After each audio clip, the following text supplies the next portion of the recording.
Hey everyone, it's your favorite monkey and welcome back to Starbase. I know it's been a couple of days and I do apologize, but I don't want to play the game too much and then burn myself out. The Inquisitor did take some time out of me to, complete and whatnot. And thank you so much for all the feedback, people. I do appreciate it. We will visit that ship at some point again in the future because there's still some plating issues. There's still some plating issues. But today, we are here on another mission, and I think some of you might have seen the video regarding the moons and things. Like the moon's got an atmosphere now, and you can land there and whatnot. I think it was previously possible to land in the on the moons or whatnot, but now you require your ship to do certain things. So, and if I remember correctly in the patch notes and whatnot, they said that this ship over here, the Moon Midge, is capable of landing and all that kind of stuff. Yeah, so this is how it looks like, and it is actually a pretty cool ship. It looks really cool. It's got little two antennas, like it looks like a little lice or a louse. Railguns going off. People have been shooting here recently, like a couple of people just like randomly shooting and flying around and whatnot. But still, it's place is a little bit more alive than usual. Anyways, so yeah, I was thinking we should develop a ship similar to this. Our own little touch, own thing. Now, the way this works is there is a hover mode in here. I think if you press it, then what happens is, well, okay, it doesn't do anything now. There is something around here. Let's quickly jump into this and let's say balance, maybe? Auto hover? Okay, yeah, there we go. Yeah, I think that should do it. So as we can see, the one of those buttons, I think is the balancing one, switched on the rangefinders. And what they do is they shoot downwards, and then a flat area, the ship will be flat. If it's uneven terrain or like it's slanted or something, let's say our ship is, solidly flat like this, but the terrain is slanted, so from top left to bottom right. The rangefinders over here will be less distance than these ones, and these will be more. So what the YOLO code does inside is it will calculate each rangefinder. Like, okay, if this rangefinder is less than this, then fire these thrusters, these 6 or these 3 on the side. Fire them so that, or no, the left side, so that the ship can balance itself according to whatever the rangefinders are picking up. And then it has a hover mode. Now, as far as I understand, in order to land on a moon or a planet or something, I don't think you can land on the planet behind us, but the whatchamacallit, the moon, since it has a solid surface, what you do is once you get to about 25 meters above the surface, the ship will go into an auto hover mode, but you have to get your ship down to 1 meters per second. Now, to give you guys an idea how fast 1 meters per second is, your jetpack on your endo, this is 6, I think. As far as I know, people have been saying like this is 6 meters per second, the fastest you can fly with an endo. So this is 6 milliseconds, meters per second. Sorry. So that's the whole idea on how fast the 1 meters per second is. That's quite slow. Now the problem with me is I know how to calculate speed, which is distance over time. But the thing is, yeah, that equation doesn't really work out over here. Like in Kerbal Space Program, there is, that you have a system in there that gives you meters per second, which is pretty good. But that's all built into the game. This game does not really have it. You do have your velocity, but that is because of ISAN, which gives you an approximate. It's not 100% accurate. So unless you can somehow figure out it's like the equation to add it into YOLO code, you're not really going to achieve true potential of hovering and those kind of things. You have to manually do it, per se. I could be dead wrong. Okay, I can be completely wrong about it, but As far as I know, this is what we're gonna try to, quote-unquote copy-paste, sort of. We're not really going to copy this whole thing, just the idea of the thrusters on the sides. I think that is how you achieve hover mode and achieve descending and all that. And I think we're gonna do it a similar way with a ship, but not this of similar design though. We're gonna go a little bit bigger than this, just a tiny bit, not like Loxodonta size, just this a little bit bigger than this though. And then I think what we're gonna do is I see this ship has 4 box thrusters for thrust forward. I think we will have a little bit more than that. And RCS is being used here, or maneuver thrusters, normal small ones. I think we're gonna do the same. Use also normal maneuver thrusters because we're not gonna go big. It's not probably that size, probably this size. Just to give an idea, not even this big. And if you can see, the ship also has small maneuver thrusters around it. And I think, yeah, the idea of the ship we have or going to make is not even this wide though.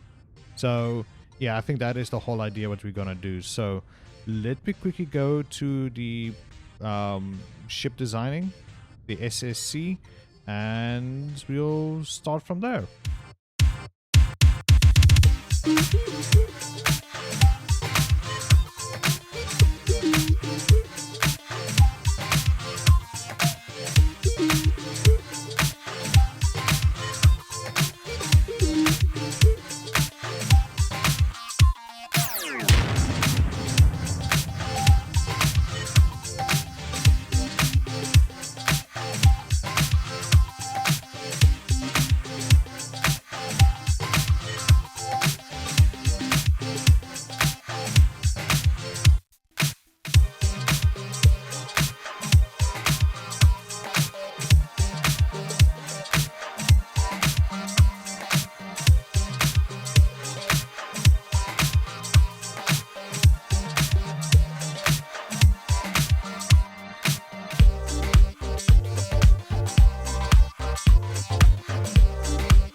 Alright, and we're back. So, this is the a design I came up with.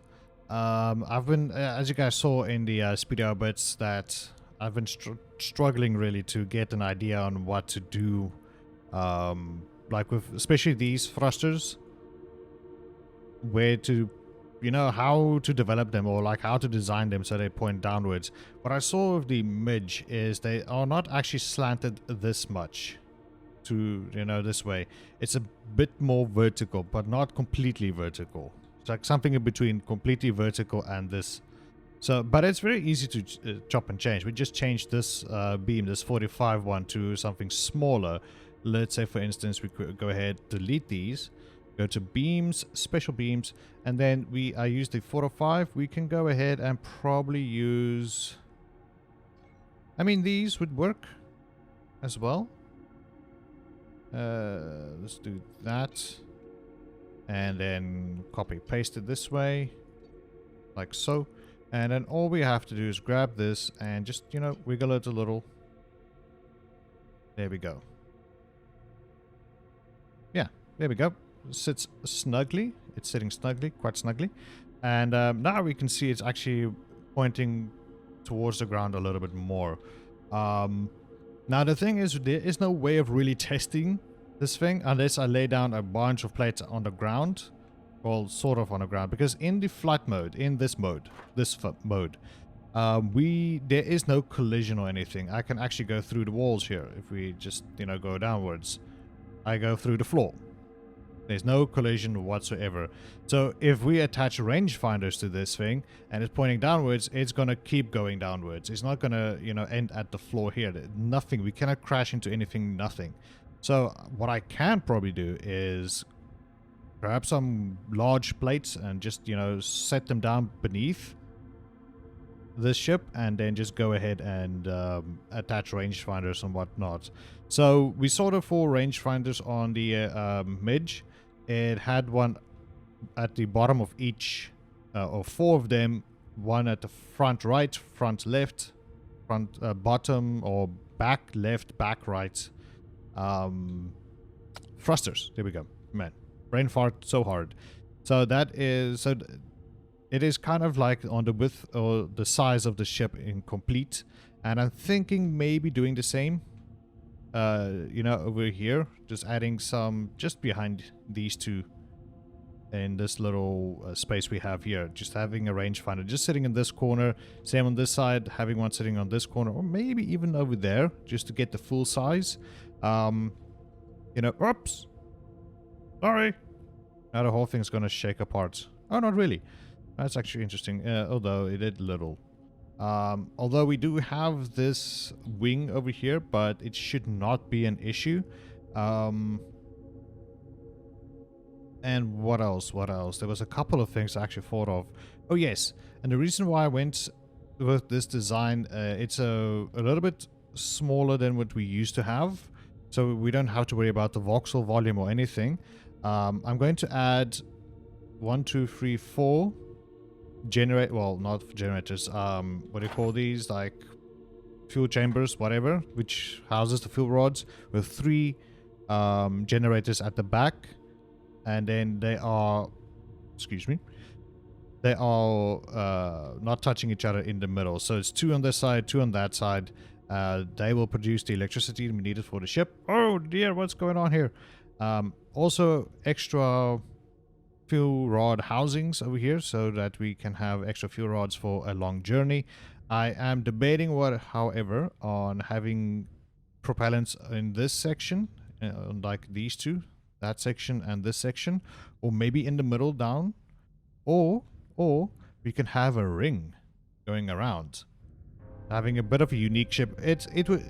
I kind of wanted to make the ship from EVE Online, the Sisters of Eve ship, called the Asteros, I think is called Asteros, Asteros. That was the idea of this ship. But you know, this is Starbase. You know, you're gonna have that Starbase touch to your ships. But I still feel like it kind of worked out quite nicely. Like how this connects to the, like this back end and whatnot. So the midge had 4 box thrusters. We have 3, 6, 12 thrusters here at the back. So we have a lot more kick than the midge has. Instead of 1 box thrusters pointing downwards, we have 2, 4, well, 2, 1, 2, 3 on each side. So it's 2, 4, 6 on each side. And yeah, that's also a lot more kick because this is a bigger ship. It is a lot bigger than the, well, not a lot, but it's still quite bigger than the midge itself. And I decided to go with this cockpit over here, so that if we go in here, we still have a decent field of view around us. Because the thing is, with this ship, I asked on my Discord, like, what do people want to see? The moon landing kind of type of ship? Should we design that? Or exploration ship?